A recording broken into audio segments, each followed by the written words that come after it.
Meat is expensive. You could easily spend $25 to $30 a pound. Meanwhile, I spend less than $9. And the crazy part, my meat is better. Why? Because I butcher it myself. And I'm going to show you exactly why that matters and why you might want to start doing it too. Let's carve into it.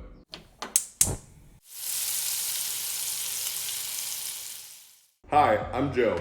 Welcome to Blood and Butter. If you've been on the carnivore diet or just eat a lot of meat, you know good beef is not cheap. The high cost is one of the biggest reasons people hesitate to go carnivore. But here's what most people don't realize. The high price of grocery store beef is only half the problem. The quality? It's not that great either. But when you buy in bulk and butcher yourself, you don't just save hundreds of dollars, you also wind up with better meat, fresher ground beef, and cuts you can't even buy at the store. There are so many reasons why butchering your own meat is a total game changer. Today, I'm covering why butcher brings you closer to your food, why grocery store meat looks different, and why mine is better, some surprising benefits you might not have thought of, and finally, I'll break down exactly how much I spend on meat. This isn't a tutorial. There are plenty of highly skilled YouTubers who have already covered that. This is about why I believe butchering my own meat is a better option, how it's impacted my carnivore journey, and, of course, my wallet. Not to get all pseudo-spiritual, but I believe there's real value in having a closer relationship with your food. The rise of ultra-processed food has taken us further away from the source of our food than at any point in human history. And personally, I wish I was raising my own cows. Maybe one day. But for now, I'm on a mission to get to know my food better. Every time I butcher my own meat, I'm reminded that an animal was sacrificed to provide nutrition for my body and for my family. And that deserves respect. So, why does butchering your own meat bring you closer to your food? Well, one, it changes how you respect your food. Instead of grabbing a styrofoam tray at the grocery store, you're involved in the process. You see the whole cut, you break it down with your own hands, and you use every part of that part of the animal. It makes you appreciate the food on your plate in a way that most people never will. Two, it aligns with an ancestral mindset. For thousands of years, humans have been butchering their own meat. And yeah, we're not hunting for survival anymore, but butchering lets you work for your food in a way that feeds your spirit as much as your belly. And three, it makes you more conscious of what you eat. When you control the process, you know there are no preservatives, no additives, no excess moisture or air exposure. You know exactly what you're eating. And in a few minutes, I'll show you how you can actually see the difference. Like I said, my wife and I are on a mission to get closer to the source of our food. We're now curing our own bacon instead of buying the sugar-cured store-bought versions. By the end of the year, we want to buy land and raise chickens for our own eggs. And we want to transition into buying directly from local farmers so we know exactly how our cattle were raised. We want more transparency, higher quality, and to support local farmers instead of big grocery store chains. If you've ever bought meat at a grocery store, you've probably noticed how bright pink and perfect it looks in those little trays. But here's the thing, ground meat, all meat, doesn't naturally look like that. Why is grocery store meat pinker? Well, most store-bought meat is wet-aged in that packaging. This traps the moisture and dilutes the deep red color of fresh beef. Modified atmosphere packaging, or MAP, is used to pump oxygen and carbon monoxide into the packaging to make them look fresh longer. Oxygen exposure affects myoglobin, the protein responsible for meat color. More oxygen equals pinker meat, but it doesn't mean better quality. Ground beef in particular is much more heavily processed for grocery stores. That's how it looks so squiggly and uniform in its packaging.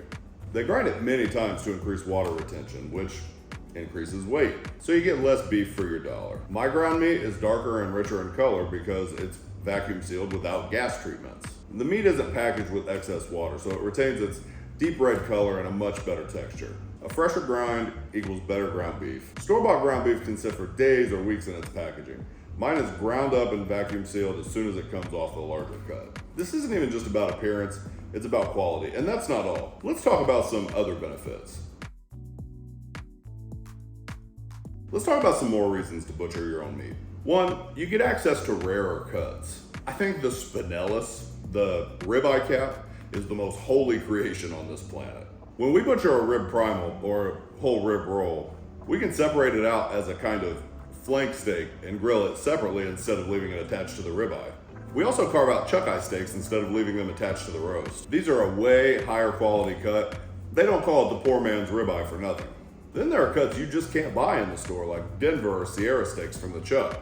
Most butchers would just grind that up into ground beef, but when you know how to break it down yourself, you get a ton more variety. 2, you control the thickness of your steaks. My wife prefers thin steaks and I like them thicker. When you have different preferences in a household, someone always loses when you buy from the store.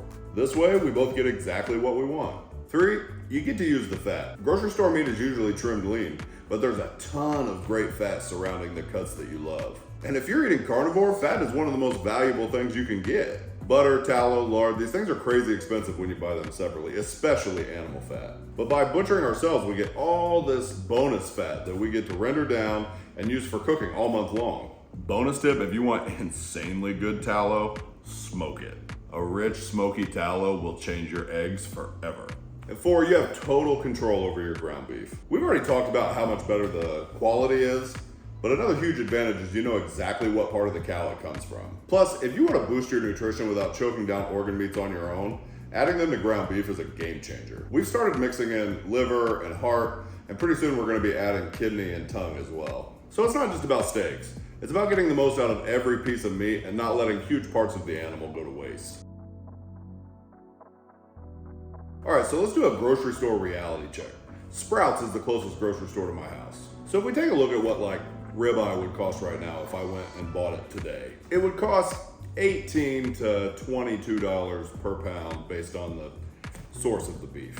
Okay, so ribeye at Sprouts, we'll call it $20. Right, $20 per pound. Now let's compare that to what I actually pay. Yesterday at Costco, I bought about 96 pounds of beef in bulk. So here's the breakdown. We got 2 rib rolls that came out to 39.8 pounds and 3 chuck rolls that came out to 56.7 pounds. And here's what I paid. The rib roll was $13.99 per pound and the chuck roll was $4.79 per pound. $4.79 a pound is wild. So for 96 pounds of beef, my total was $828. That comes out to just over $8.50 per pound. So what does this mean for a carnivore diet? Well, my wife and I eat about 3 pounds of meat per day on average. If we spent the current $20 at Sprouts, we'd be spending nearly $2,000 per month on meat. And that is wild and completely unmanageable for most people. By butchering ourselves, our cost is close to $700 to $800 a month, less than $200 per week.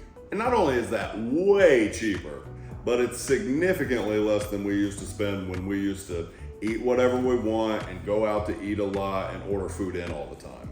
And that's an insane difference. Once you learn to butcher your own meat, it's a one-time skill that has payoffs forever.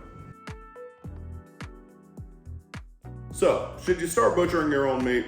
My answer is clearly yes. For me, this isn't just about the savings, although saving over $1,000 per month is insane. It's about taking over control of my food, knowing exactly where it came from, and respecting the process of preparing it. If you got something out of this video, please consider subscribing and liking. It helps get this info out to the people who need it. This way of eating isn't about perfection. It's about learning what works for you. I appreciate you watching, and I'll catch you in the next one.